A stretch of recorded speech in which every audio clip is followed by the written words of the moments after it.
because the actual weapon that we believe... Former Hobbs Police Detective Lieutenant James Murphy remembers every detail, every witness name, every bit of the investigation like it was yesterday. He even knows who did it. There's just no evidence to prove it.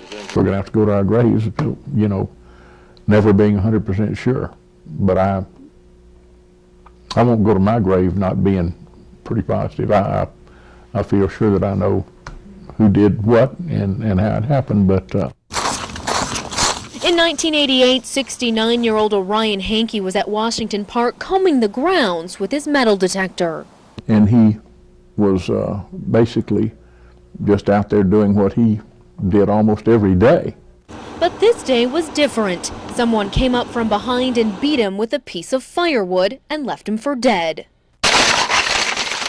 At the time, police had a number of witnesses, some who even developed into suspects. The main suspect, 18-year-old Bradley Eugene Shells, was even charged with Hanke's death. Months later, those charges were dropped and Shells skipped town. Some of the witnesses that said one thing more or less recanted their story. We had some witnesses that refused to testify. We had some, one probably would have made an excellent witness, was just out of fear of her life, so to speak, refused to testify. You know, it's been a long time, so, you know, we've all kind of dealt with it and closed it in our own ways, but yeah, there are always, you know, we'd all like to see a final resolution or a final closure. So the family's nightmare can finally be put to rest.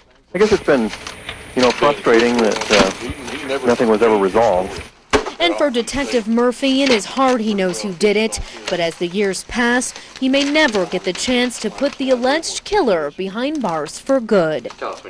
I just felt, and still do feel, bad for the family that we were not able to bring the people that did this to trial.